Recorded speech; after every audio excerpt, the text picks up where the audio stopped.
Finally ഞങ്ങൾ പൂണ്ടിയിലെത്തിയിരിക്കുകയാണ്. പലരും ചോദിക്കും എന്താണ് ഈ പൂണ്ടിയിലുള്ളത്, പൂണ്ടി എന്താണെന്ന് നിങ്ങളെ ശരിക്ക് കാണിച്ചു തരാം. പൂണ്ടിയിലെത്തിയപ്പോൾ നല്ല തണുപ്പ്, നല്ല മഴ കേട്ടോ. ഞാൻ ഒരിക്കലും പ്രതീക്ഷിച്ചില്ല ഒരു മഴ പെട്ടെന്ന് പെയ്യുമെന്ന് ഒരിക്കലും പ്രതീക്ഷിച്ചു. കാരണം ഒരു മഴയുടെ ഒരു ചാൻസ് ഇല്ലായിരുന്നു. പക്ഷേ പെട്ടെന്ന് മഴയങ്ങ് പെയ്തിട്ട് പെട്ടെന്ന് പറന്നു കേട്ടോ. ഒരു 5-10 മിനിറ്റ്സ് കൊണ്ട് ഈ മഴയങ്ങ് പറന്നു. ഞാൻ വിചാരിച്ചു ഇനി വീഡിയോ ഒന്നും എടുക്കാൻ പറ്റില്ല, കാരണം ഇത്രയും ദൂരം നമ്മൾ യാത്ര ചെയ്ത് വന്നിട്ട് നമുക്ക് വീഡിയോ എടുക്കാൻ പറ്റില്ലേ എന്ന് ചിന്തിച്ചു പോയി. പക്ഷേ ദൈവാനുഗ്രഹം കൊണ്ട് മഴ അങ്ങോട്ട് മാറി ഞങ്ങൾ യാത്ര തുടരുകയാണ്. യാത്ര തുടരുമ്പോൾ നമുക്ക് കുറച്ചും കൂടി ഇറങ്ങിപ്പോകണം കേട്ടോ. അതായത് നമ്മൾ ഈ മോളിൽ നിന്ന് താഴോട്ട് ഇറങ്ങി വരുവാണ്. ഇറങ്ങി വരുമ്പോൾ കാണുന്ന കാഴ്ചകൾ ഇങ്ങനെയൊക്കെയാണ് ഇവിടെ ഉള്ളത്. വെളുത്തുള്ളി പാടങ്ങളും അതുപോലെ ഉരുളക്കിഴങ്ങൊക്കെയാണ് കൂടുതലായിട്ടുള്ളത്. അതുപോലെ നമുക്ക് കാണാൻ പറ്റും, കുതിര കാണാൻ പറ്റും, അതുപോലെ എരുമ, അങ്ങനെ കുറേ സംഭവങ്ങളൊക്കെയാണ് ഇവിടെ കാണാൻ പറ്റുന്നത്. ഇവിടെ വീടുകളില്ല. പൂണ്ടിയുടെ ഏറ്റവും ടോപ്പിൽ മാത്രം, അതായത് നമ്മൾ വരുന്ന സ്ഥലത്ത് മാത്രമേ ഉള്ളൂ, ആ മെയിൻ സ്ഥലത്ത് മാത്രമേ ഉള്ളൂ വീടുകളുള്ളൂ, അതായത് താമസമുള്ളൂ. താഴോട്ട് വരുമ്പോൾ ഇങ്ങനെ കാർഷിക വിളകളും അതുപോലെ നമുക്ക് ഈ കൃഷി സ്ഥലങ്ങൾ മാത്രമേ ഉള്ളൂ. കൃഷി സ്ഥലങ്ങളിൽ ഇവർ താമസമില്ല.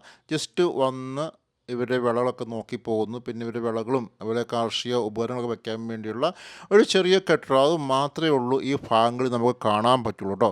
ഇങ്ങോട്ട് വരുമ്പോൾ ഫുൾ വിജനമായിട്ടുള്ള പ്രദേശമാണ്. കുറേയധികം കൃഷിസ്ഥലങ്ങളും അതുപോലെ ഇത് ഉരുളക്കിഴങ്ങ് ഇപ്പോൾ കയറ്റിക്കൊണ്ട് പോവാണ്.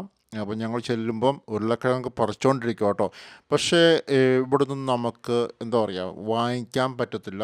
വാങ്ങിക്കണമെങ്കിൽ ഇവിടെ മാർക്കറ്റുണ്ട്, പൂണ്ടി മാർക്കറ്റിൽ പോയാൽ മാത്രമേ നമുക്ക് വാങ്ങിക്കാൻ പറ്റുള്ളൂ. പക്ഷെ നമുക്ക് വട്ടവടയൊക്കെ, നമ്മൾ മൂന്നാറിൽ പോകുമ്പോൾ വട്ടവടയൊക്കെ പോവുകയാണെങ്കിൽ നമുക്ക് വാങ്ങിക്കാൻ പറ്റും. കൃഷി സ്ഥലത്ത് പോയിട്ട് വാങ്ങിക്കാൻ പറ്റും. ക്യാരറ്റ് ആണെങ്കിലും എല്ലാം വാങ്ങിക്കാൻ പറ്റും. ഇവിടെ പക്ഷേ അങ്ങനെ ഒന്നും വാങ്ങിക്കാൻ പറ്റില്ല. നമുക്ക് കുതിരയെ കാണാം. കുതിരയാണ് ഇവിടുത്തെ മെയിനായിട്ടുള്ള ട്രാൻസ്പോർട്ടേഷൻ. അതായത് പല ആൾക്കാരും അവരുടെ വിളകൾ ഒക്കെ കൊണ്ടുപോകുന്നത് മാർക്കറ്റിലോട്ട് കൊണ്ടുപോകുന്നത് കുതിരപ്പുറത്താണ്. പിന്നെ ബൾക്കായിട്ട് കൊണ്ടുപോകുന്നവരുണ്ട്. നമ്മൾ നേരത്തെ കണ്ടത് ഒരു വണ്ടിയിൽ കൊണ്ടുപോകുന്നത് കണ്ടു. അതൊക്കെ ബൾക്കായിട്ട് കൊണ്ടുപോകുന്നവരുണ്ട്. അല്ലാതെ ഇവർ ഈ ഫാർമേഴ്സ് സാധാരണ കൊണ്ടുപോകുന്നത് ഈ കുതിരപ്പുറത്താണ് സാധനങ്ങളെല്ലാം കയറ്റിക്കൊണ്ട് പോകുന്നത്. കാരണം ഈ ഇങ്ങോട്ട് വരുമ്പോൾ റോഡ് അത്ര നല്ല റോഡല്ല. ചില ഭാഗങ്ങളെല്ലാം റോഡ് കണ്ടമാനം പോയി കിടക്കുവാണ്. നിങ്ങൾക്ക് കാണാൻ പറ്റും, ഉരുളക്കിഴങ്ങ് കയറ്റിക്കൊണ്ട് പോകുന്നത് കാണാം, ട്രാക്ടറിലൊക്കെ കയറ്റിക്കൊണ്ട് പോകുന്നത് കാണാം.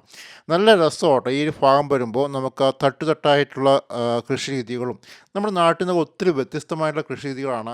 തട്ടായിട്ടാണ് ഇവിടുത്തെ കൃഷിയൊക്കെ കാണാൻ പറ്റുന്നത്. നല്ല രസമാണ്. ഇവിടെ വരുമ്പോൾ എന്താണ് കാണാനുള്ളതെന്ന് പലരും ചോദിക്കുമ്പോൾ നമുക്ക് പറയാനുള്ളത്, ഇവിടെ വരുമ്പോൾ നമുക്ക് കൃഷിയെ ഇഷ്ടപ്പെടുന്നവരാണെങ്കിൽ കാണാനുണ്ട്. ഈ കൃഷിയെ ഇഷ്ടപ്പെടുന്നവരല്ല, ഒരു കാർഷിക ഗ്രാമമൊക്കെ കാണണമെന്ന് ആഗ്രഹമില്ലാത്തവർക്കാണെങ്കിൽ ഇവിടെ വരുമ്പോൾ ഒന്നുമില്ലാന്ന് തോന്നിപ്പോവും. ശരിക്കും പറയുകയാണെങ്കിൽ ഒന്നുമില്ലാന്ന് തോന്നിപ്പോവും.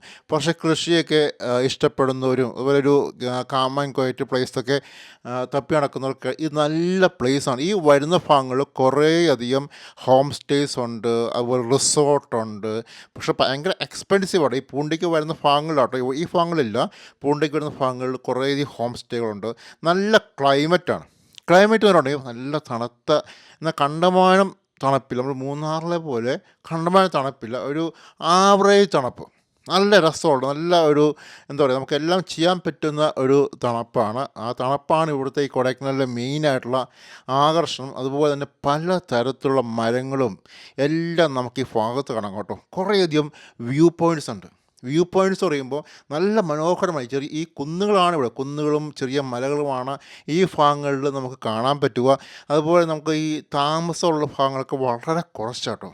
അതായത് നമുക്ക് ഈ പറഞ്ഞാലേ ഇവിടെ താമസിക്കുന്നത് ഇങ്ങനെ അട്ടിയായിട്ട് ഒരു പർട്ടിക്കുലർ പ്ലേസ് മാത്രമാണ്. ഈ കൃഷിയുള്ളിടത്തൊന്നും ഇവർ താമസമില്ല. കൃഷിയുള്ളിടത്ത് കൃഷി മാത്രം. ഇവിടെ താമസിക്കുന്ന ഭാഗങ്ങളിൽ താമസം മാത്രം. അവിടെ ഉണ്ടെങ്കിൽ എന്താ പറയുക, നമ്മുടെ നാട്ടിലേക്കാളും ഈ നാട്ടിലെ പല കോളനികളിലെ അതിനേക്കാളും മോശം അവസ്ഥയിലേക്കാണ് പല ഭാഗങ്ങളിലും ആളുകൾ താമസിക്കുന്നത്. ഇതൊക്കെ കാണുന്നത് ചെറിയ ചെറിയ എന്താ പറയുക കെട്ടിടങ്ങൾ, അവിടെ വേസ്റ്റൊക്കെ കൊണ്ടിട്ടേക്കുന്നു, അങ്ങനെയൊക്കെയുള്ള കുറച്ച് കാര്യങ്ങൾ മാത്രമേ ഉള്ളൂ. ഇവിടെ ഒന്നും താമസവും ഇല്ല. പക്ഷെ ഭംഗിയുണ്ട്. ഈ ഭാഗങ്ങളെല്ലാം കാണാൻ നല്ല നല്ല രസം കേട്ടോ. പറയാണ്ടിരിക്കാൻ പറ്റില്ല. ഈ ഭാഗങ്ങൾ കാണാൻ അടിപൊളിയാണ്. നമുക്ക് വന്ന് കാണാനുണ്ട്. പക്ഷേ ഈ ചില ഭാഗങ്ങളിലോട്ട് പോകുമ്പോൾ നമുക്ക് റോഡിൻ്റെ ഒരു മോശം അവസ്ഥയുണ്ട്. എന്താ പറയുക, ചില ഭാഗങ്ങളിൽ പോയി ഈ വില്ലേജിൽ പോയിട്ട് നമ്മൾ കയറി വരുമ്പോഴൊക്കെ, ഇറങ്ങിപ്പോകാൻ കുഴപ്പമില്ല, കയറി വരുമ്പോഴൊക്കെ കുറച്ച് പാടാണ്. അപ്പോൾ ഞങ്ങളുടെ വീഡിയോസ് കണ്ട് ഇഷ്ടപ്പെടാൽ തീർച്ചയായിട്ടും സബ്സ്ക്രൈബ് ചെയ്യുക, അതുപോലെ ലൈക്ക് ചെയ്യുക, ഷെയർ ചെയ്യുക. നമുക്ക് നെക്സ്റ്റ് വീഡിയോ കാണണം. നെക്സ്റ്റ് വീഡിയോ കണ്ടേ പറ്റുള്ളൂ. Okay, bye, see U.